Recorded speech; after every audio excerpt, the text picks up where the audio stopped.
Over the years, magicians have tried many different ways of doing this. A spectator chooses a card, and then a spectator, maybe the same one, maybe a different one, chooses a number. And when the magician or the spectator counts down in a deck of cards to that number, the card they find is the card the spectator chose. Okay? It's called a card at any number, and today that is the trick we're going to do. Welcome to the School of Magic. Who's the guy who's full of fun? Magic Peter. Who's the guy who's number one? Magic Peter. Who's the guy to make us laugh, make us cheer and make us gasp? This card trick, I like this card trick a lot because it's one of the most difficult tricks that magicians have tried to find a solution for over the years. This is not a perfect solution by any means, but it is such an easy one for you to learn. It looks so impossible. Okay, so we have a deck of cards. They are all different. What I'm going to give the cards a shuffle. Oops, not a very good one. I'm going to give the cards a shuffle, and then I would like you to choose any card at all. Choose any card you like. Have that one, say.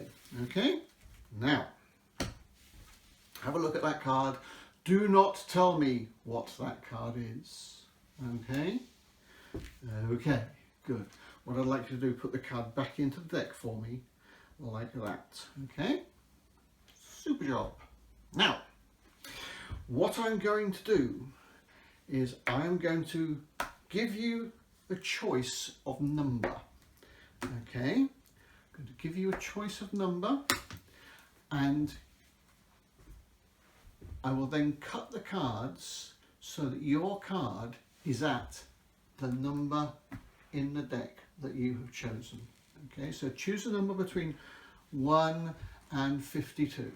Okay, choose a number between 1 and 52. Got one? Got one? You have? Okay. Here we go then. Right, what number have you chosen? 7. Ooh, 7. Okay, let me just cut the cards. I don't know where your card is, but I'm going to cut the cards to the point where I think your card is now 7th from the top. Okay? Here we go. 1, 2, 3, 4, 5, 6, 7.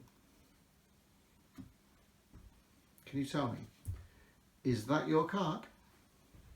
No? It's not? Oh, sorry, hang on. Sorry, my mistake. I have to tell the cards which number. Hang on. 7, 7, 7. We'll try again. 1, 2, 3, 4, 5, 6. What was the name of your card? The Ace of Diamonds. The 7th card is the Ace of Diamonds.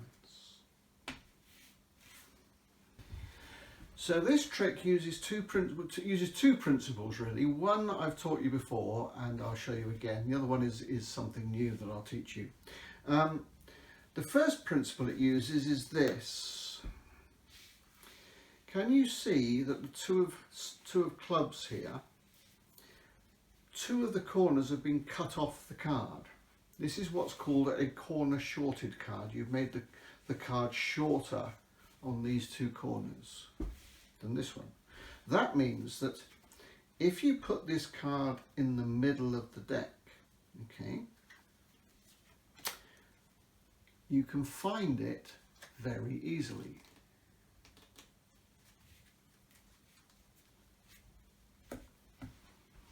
Because this has got a short corner, put this in the middle again, look. When you riffle down that corner of the deck, the deck will automatically stop at that card. Oops. There, see? Do that again. Bring the cards closer so you can hear it happen. Ready? And there it is. So, by having that corner shorted card in the deck, I'm able to cut the deck back to that point at any time I want to. So if the spectator, let's find a memorable card the spectator can choose. Well, let's use the Ace of Spades, Ace of Diamonds again. Okay, so the spectator chooses the Ace of Diamonds, and you ask the spectator to put the card back in the deck. And as you do that, the card you're putting directly above the spectator's card is the one you cut the corners off, the corner shorted card. Okay, and now you just play with the cards, cutting them again and again and again as you talk to the spectator and say, in a moment I'm going to cut the cards, and I'm going to cut the cards in a particular place, and you are going to determine which place I have to cut the cards, because you are going to tell me where in the deck you would like your card to appear. How many cards from the top of the deck would you like your card to appear? Any number from 1 to 52. And if she says, let's say 7, you say 7.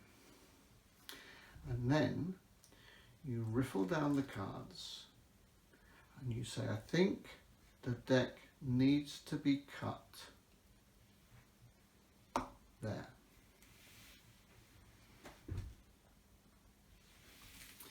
And what you've done is you've cut the deck back to how it was, with the corner shorted card on the bottom and her chosen card on the top. You say, right, 7, you said, didn't you? 7. 1, 2, 3, 4, 5, 6. What was the name of your card? No, sorry, you don't ask that. You don't ask that. You say, is that your card? And of course she'll say no, because it isn't. It isn't the Ace of Diamonds. It's totally the wrong card. You put this on this pile of cards here. So here are 7 cards, okay? And you put these cards back on top of the deck, and you say, oh, sorry, I made a mistake. I forgot to tell the cards which number. And then you play act, whispering to the cards, 7, 7. Should be okay now. And now when you count 7 cards, 1, 2, 3, 4, 5, 6, 7, you've just counted back to the card that was originally on top of the deck.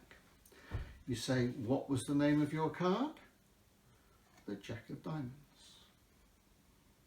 So that little play acting, your procedure by cutting to the short card brings the spectator's card to the top. And then the play acting of counting, and then say, oh no, sorry, I need to tell the cards.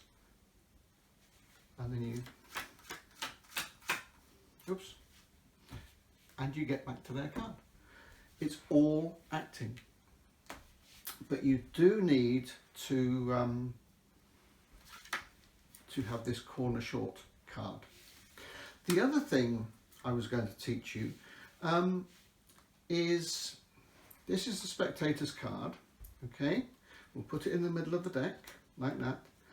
Your short card goes above it, and then you do some cutting, okay? If you want to do a bit more play acting, here's something you can do. Before you ask them to name a number in the deck, okay? Before they name the number, you can cut the short card to the bottom, which brings their card to the top. Now you're ahead of where you need to be now, but this gives you a chance. This gives you a chance to do a bit of play acting, because you can now say, name a number, and if they say 12, you can do what's called a false cut. So you can look as though you're cutting the cards, but actually you leave the cards exactly as they were. And the way to do that is to do the swing. Remember the swing cut I told you about? Yeah? Well, this is what happens if you perform it this way. You say, okay, what number 12 did you say? Okay, let me see. I think I need to cut the deck there.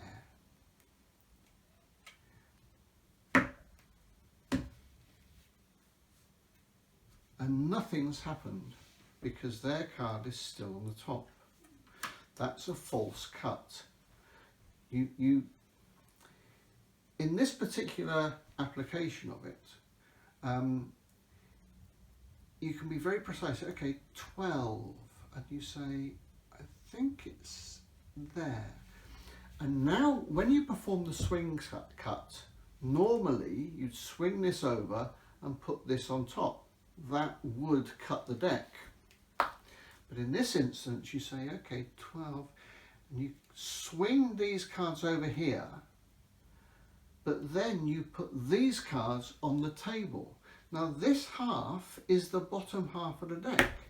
So when you then put these on top, that's the top half of the deck, which means their card is still on top. It's very deceptive, because particularly if you pay a lot of attention to where you're cutting the deck,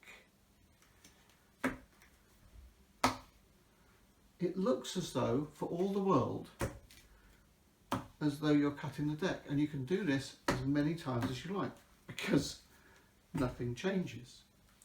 So if you want to you can just say, what number would you like? Number 12, okay. I think there is about right. And that is using the short card to bring their card to the top.